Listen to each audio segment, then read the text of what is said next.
Question. So what do you see? More problems with drip emitters or micro sprinkler emitters? I want to say micro. In avocados, part of that is probably because I don't see a whole lot of drip on avocados. But where I do see drip, it seems like it's sitting there on the top. It's not necessarily buried. And so I'd say that overall, less problems with drip. Now, micros, because there's so many different products and they've been around for so long, I mean, good gracious, I see so many different types of micro sprinklers out there. I can't even ID, who manufactures them, much less come up with a spec sheet or whatever. And so I'll see a lot of just mismatched micro sprinklers and not so much troubles with drip. Here's a question. You've got low pressure. Is a pressure regulator going to help in that situation? Unless you've got one that's for real low flow, but not necessarily. I mean, if you've got low pressure, then you need to address why you have low pressure. Everybody wants to farm, right? But if you don't have adequate pressure to get water into your system, then you're already fighting an uphill battle. Okay. And do you want to go over the SWEEP program? Tell us exactly why one would apply for that. I think that the SWEEP program is got a number of merits. So the focus of SWEEP is to provide incentives for farmers that would lead to improvements in their irrigation system, because it's expected that that would lead to a reduction in water use and energy use. And it's this last little bit that I think is important to point out about SWEEP. In order for anybody to be considered for SWEEP, the applicant must have some kind of a pump.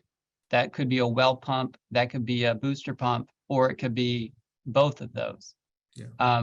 Because that's the only way that the California Department of Food and Agriculture, who are the grantors for SWEEP, can figure out if there's going to be an energy savings. So SWEEP considers not just water saving potential, but also energy saving potential. Yeah. And so if you meet the level of having a pump, then the next thing is you just need to get that pump tested so that you can get those metrics. Once you have that, everything else falls into place. But I think you can get, I think it was $100,000 last time to put in soil moisture sensors to regulate your, to monitor how much water you're putting out and to help with scheduling. But you can also get pressure regulators or PC emitters or whatever system improvements you need to get to that good DU and that good water management. Yeah. So Jamie, could you stop sharing your screen so we could look at your face? No. No, but I want to open this up. That? I want to open this up to Stu as well. But before we go on to the next question I want to ask, could you talk about the Merlin system that you've been working on? I can. Yeah. So the Merlin system is what is it? It's IIMRLN. I call it Merlin, but it stands for Interactive Irrigation Management to Reduce Nitrogen Leaching, or the leaching of nitrogen. Sorry. And so the thing that we're trying to do is we're trying to provide we did actually provide farmers what we call NIMS. Those are nutrient irrigation management systems. So a NIMS is just a sensor array, basically. The limitation with NIMS and the limitation overall with Merlin is that all we can provide is a single point source of data for farmers through this NIMS station, but it's better than nothing, right? And so a NIMS station has soil moisture sensors attached to it. There's a pressure switch attached to it, goes into your irrigation system. And all of that is tied into a data logger. And that data logger reports data, I don't know, every 15 minutes or whatever it does, to an online portal. So I, as a manager for Merlin, can go in and I can look at the irrigation frequency, I can look at the soil moisture status, and so can the farmer. And we can have a dialogue about what we're seeing there. You're keeping your tensions down at 10 centibar, so you're likely leaching. You could shut it down after an hour or so, and that's how they can sort of manage their irrigation. But part of that program is also about nutrient leaching. So we have lysimeters out there in association with these NIM stations, and those are just these PVC pipes that have a porous cup at the bottom, and they go into the soil. And when you put pressure on them, put a vacuum on them, they'll take water out of the soil into the cup, and you can sample that to see how much, nutrients you have in that. And so together you can use the NIM stations to sort of track your irrigation, and hopefully reduce your frequency of irrigation to reduce over irrigation. And you can also use those lysimeters to track sort of the amount of nutrients that you have in the soil system. So you can just verify that you've got nutrients available for crop uptake, or you can verify that you've got way too much and you could scale back on how much you apply next fertigation. So that's the NIMS, and that's sort of the heart and soul of Merlin. And we've got NIMS distributed out to around 25 or so growers. Some growers have NIM station, multiple NIMS, because they might grow lemons and avocados, or something like that. So there's about 30 of them, 35 or so out there, and about 23 or 24 people involved in Merlin. Hopefully that answered the question. Yeah, that was a hodgepodge of words. So here, the next question is for both you and for Stu, and it's coming from John Cornell. It's kind of incorporates a lot of several other questions. So it goes, if drippers consistently outperform mini sprinklers with higher DUs, why do most avocado growers use mini sprinklers? Are there other factors that a grower needs to consider besides DU? And does that have anything to do with salt management? So give us your best shot, Stu and Jamie. I'll say one of the things that we've seen with micro sprinklers, this doesn't really address the question, but I want to bring it up, is that, the thick mulch that's commonly associated with avocados, that captures a lot of water. When you've got micro sprinklers distributing that water across all that mulch, it takes a while for that water to make it through the mulch. And one of the things I failed to mention about the NIM station, but we've also got atmometers out there. And atmometers are instruments that allow you to track evapotranspiration. And so one of the things that we've noticed is that when people are using micro sprinklers during the middle of the day, which is common because they want to walk their lines and they want to fix the leaks, and then they want to run the irrigation system, and they want to be there to see it in case there's anything that happens. But when you do that, that water sits on top of that mulch and it evaporates away. And what we see is that when people shift their irrigation to later in the day, so that they're not losing so much water just purely to evaporation, we get better breakthrough through the mulch when we're using micro sprinklers. So that's an interesting observation from these systems. But I would say that in a case where you want to wet the soil and not the mulch, then perhaps your best bet is with drip, because you're going to have a smaller sort of wetting pattern for evaporation. You're going to get more of that water down where it's not going to be prone to evaporation. And so that might be more efficient. But the problem with drip is it's in close proximity to the soil or the mulch. So you can introduce plugging issues for that. So I think people are just familiar with micro sprinklers because they're easy to see. When you walk, look, listen, you can actually make a determination if you have a problem. With drip, not so much. But again, if you have multiple emitters, then you don't necessarily have a problem because you're going to get 3 out of those 4 working just fine. But Stu? You remember the question, Stu?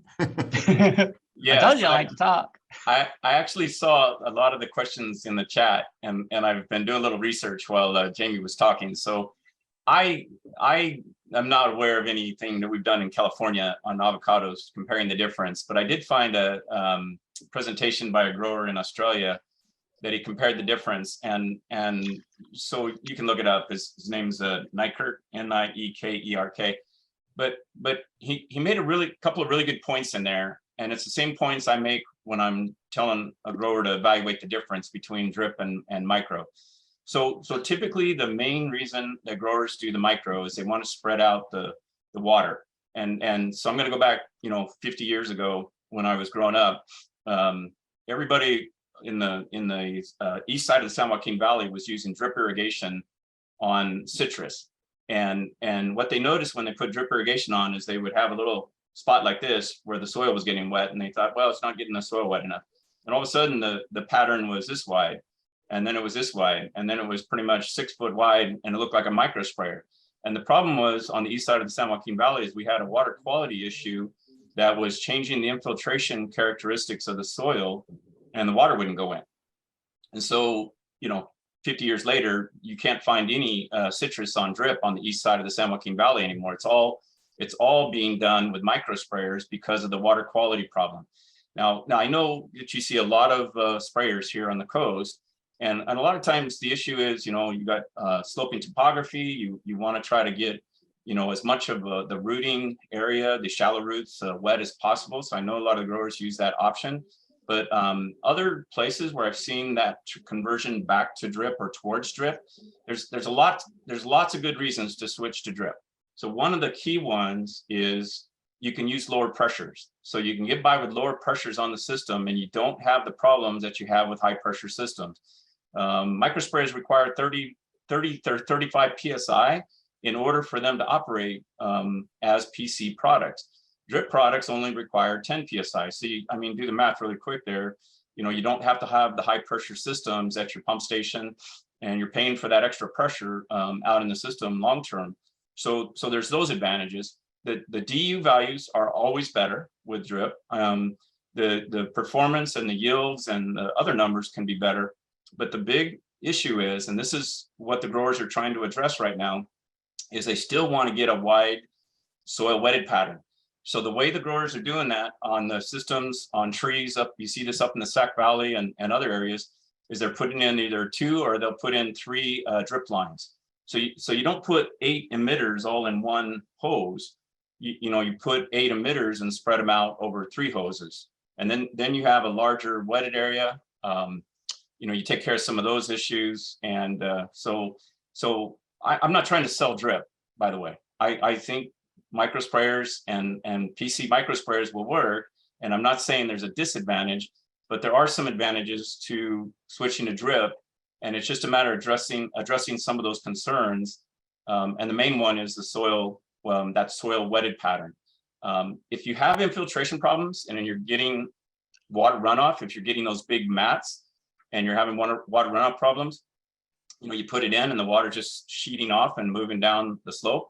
Microspray is probably your best option, or you need to do some kind of a water quality management, some kind of a salinity management to address the infiltration issue, and then look at other options. But I agree with the comments in the chat room. A lot of people use microspray on avocados on the Central Coast here. It's kind of the standard, but I just want to make the pitch really quickly that there are some good reasons why you might want to consider drip. Yeah. Jamie, do you want to put in your email address so that people can call you about Merlin and how it works and get the details of Merlin? Oh, yeah, I can do that. So are there any other driving questions? You got 2 specialists here that know their stuff. Is one system better or worse at leaching? Is drip better than micro sprinkler at leaching? Or just dealing with poor water quality in general? Well, with drip, I guess it depends on your spacing. If you've got close enough spacing, ultimately, you see that that wetting pattern right by the dripper. But of course, once that water gets into the soil, it moves laterally. So, you know, it will be a little bit more uniform. And so you could get uniform leaching. With micro sprinklers, you know, you're going to get a full-on wetting pattern. And so that might be better for leaching purposes. So, you know, I think that it depends on the system, but, you know, micro sprinklers are typically going to put out quite a bit of water over a larger area. And so you're going to get more effective leaching there, depending on, again, that root zone that you're trying to get that salt out of. In the case of avocados, with a fairly broad root system and shallow, micro sprinklers likely be your best bet for efficient leaching. But I don't know, Stu, have they done any? Has ITRC done that? We did some leaching experiments, but again, they were over in the valley, not on the coast here. But we put out drip tape on trees and tried to show that would be an effective form of leaching, because a lot of the growers over in the San Joaquin Valley are being told that they can go back to their old flood irrigation systems and leach that way. And we're not a big fan, because it puts all the salts and chemicals and the last 50 years of everything they've applied, it pushes it down to the aquifer. And so what we were trying to propose is to do managed leaching, is push the salts out of the root zone area and push it down, you know, 4 feet, 5 feet down out of the area where it was affecting the orchard, the trees.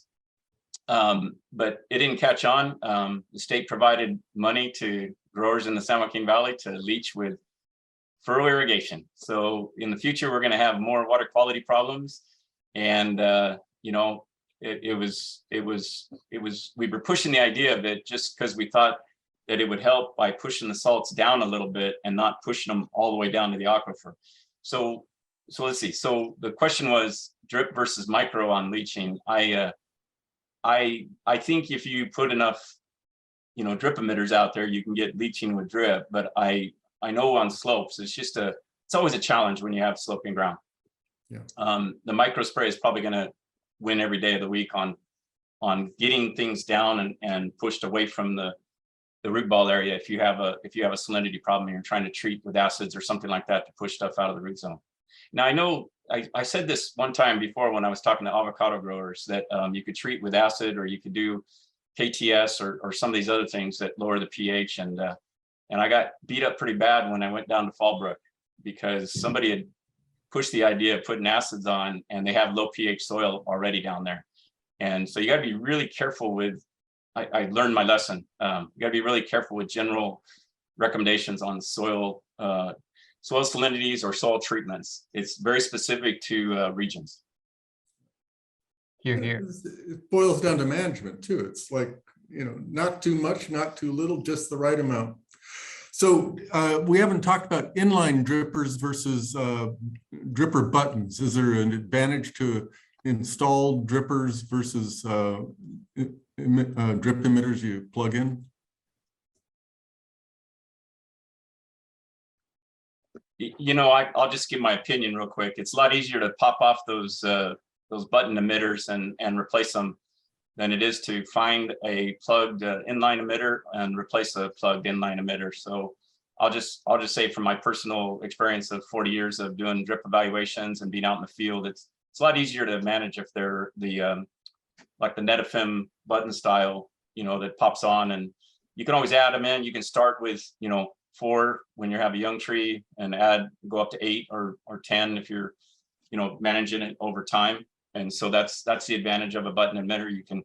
You can add them as your tree has the higher flow requirements. But that's more of a personal opinion, I think, than a technical answer. Thank you. Jamie? And from a practical standpoint, you can see the buttons. It's hard to find those orifices on those inlines.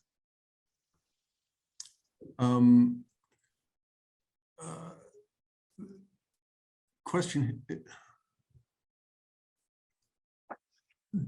Does lower water application, does a drip system work better to improve soil wetting because it has a lower application rate. So if you have infiltration problems, it's better to use drip versus a micro sprinkler. Right? Well, so I'll go back to my citrus example. It depends on what the infiltration problem is. If it's just a soil that has infiltration, like a heavy soil that has an infiltration problem, you know, that's different than if you're getting plugging due to, you know, the chemistry in the soil. You know, if you're getting too much sodium or you're getting all the calcium ions washed out of your soil or something like that. So it kind of depends on what the situation is.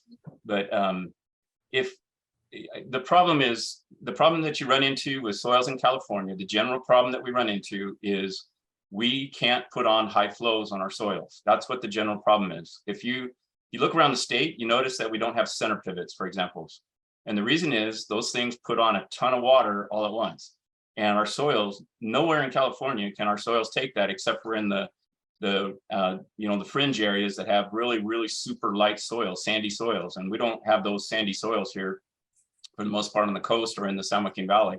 And so you don't see big sprinklers. And so the lower flow application is always going to help that situation. So if you see in California, we have really tiny sprinklers, Hamu sprinklers. They're 1/8-inch nozzles that run. The micro sprayers are 10 gallons or 15 gallons per hour, and then the dripper, 1 to 2 gallon per hour typically. So the lower and lower flow rates and matching up that infiltration characteristic is kind of the key. Yeah, you want and a I'd also- buried drip? The question is, tell us about buried drip lines. I think we already heard that, but Don't do it. don't do it. And you heard it from Jamie. That's you get backflow. It sucks up shit and clogs everything. Plus, Yeah, you get and food intrusion. And again, if you have multiple emitters, then you're maybe only down to 3 or 2, but you're still down 3 or 2. So there goes your uniformity. Yeah.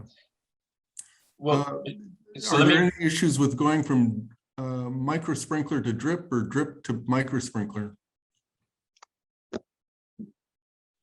Ben, can I go back to the buried drip again real quick? Oh yeah, bury that guy.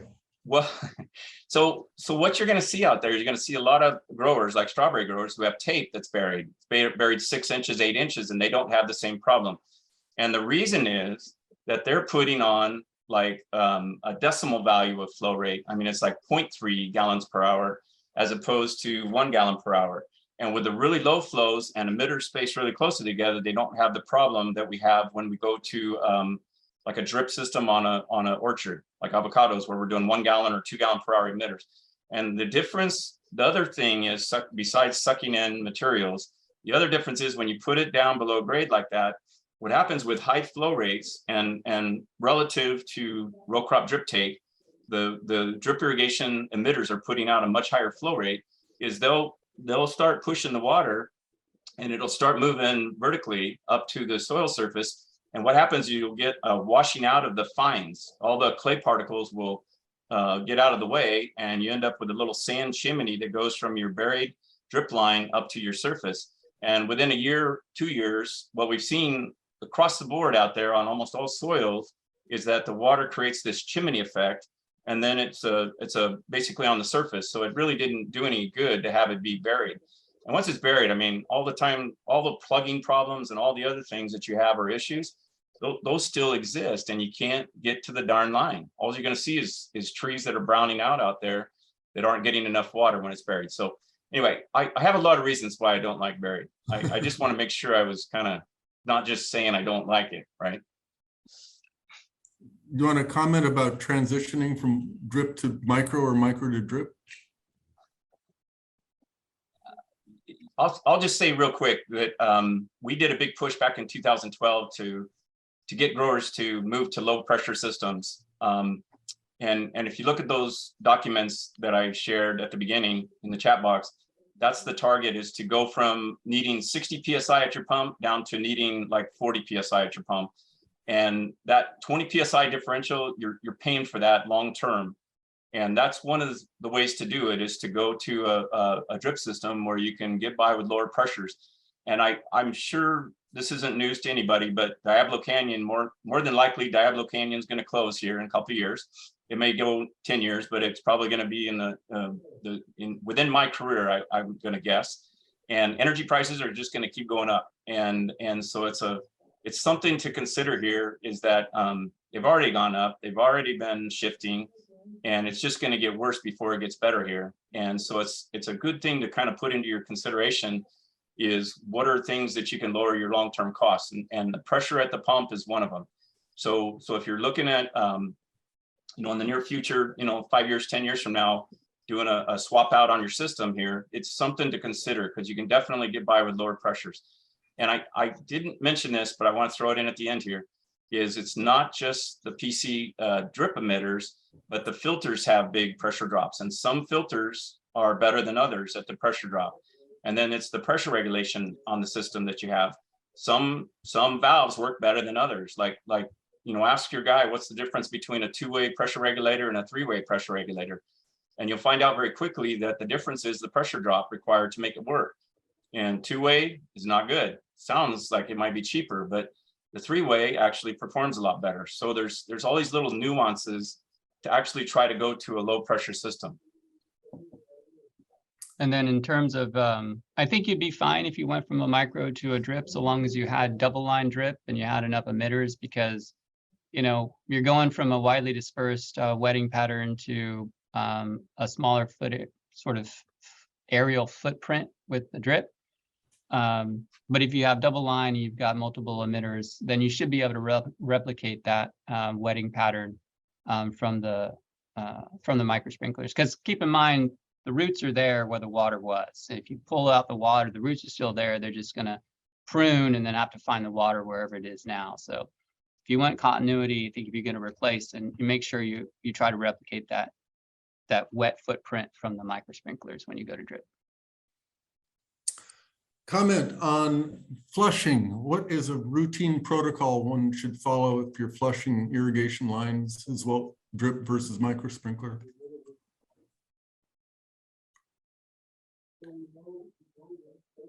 Was that question for flushing filters or flushing lines? Flushing lines, the system. Do it. Do it. Okay. Do it. I mean, especially if you're adding organic amendments or something. I mean, I can't remember if I showed a picture of what stuff comes out of those lateral ends. I mean, it's just like disgusting. It's disgusting, yeah. And again, the true way of knowing that you have it, because it's in your lines, you don't really know it, right? So if you've got your emitters on the ends of your laterals that are reduced flow, then it's because all that sludge is built up at the ends and it's sitting there. And I don't, people who do organic and add these organic amendments and other types of additives to their systems, I mean, I think they're going to do that regardless of whether it's drip or micro sprinkler.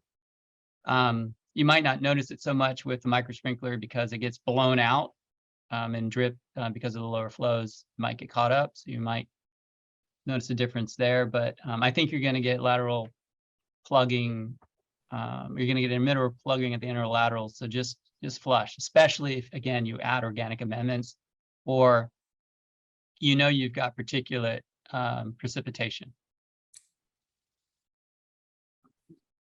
So Ben, we'll have on the form when we do an evaluation, we'll say, do you flush once per week, once per month, or once per season, or never? And it's always surprising to me that we've run into it every summer when we do these evaluations, that there's at least a couple of growers that have never flushed their hoses. And that's good, because that means they haven't had a problem. But we'll go flush it and we'll get like a sock, one of those nylon stockings will be full. But typically it's like sand, and the sand usually kind of makes its way through the whole system and doesn't really plug up the emitter, so they don't have to worry about it. Some growers are just, they're really good about it. They flush once per week. It just depends on how dirty your system is. And like Jamie said, if you're doing organics, I've seen a lot of really odd stuff go in the lines. And I don't know what the guys are thinking, because it's just gonna go down and plug up the emitters, you know, when they're doing some of this organic product. Or we ask them to put the organic stuff upstream of your sand media tanks. You can't do it upstream of screens because they'll plug them up. But a lot of times we'll make that recommendation that fertilizers ought to go upstream of the sand media system, so you're catching any of those solids that are going out in the system. So anyway, we agree. I agree. You got to flush. Yeah. Never is not the option. Flush. So last question, is there an effective method to apply fertilizer to trees on drip other than fertigating? I'm not aware of anything. Hand application. Yeah, I mean, hand application, that's the only other way of doing it. And people have different methods to do it. Some people just hand toss. Some people will put it directly underneath the emitter so that at least it gets wetted by the emitter. But yeah, fertigation, people do fertigation because it seems to work, but it is also out of sight, out of mind, right? You got somebody pulling up with a big tank full of stuff and they jack it into your system and there you go.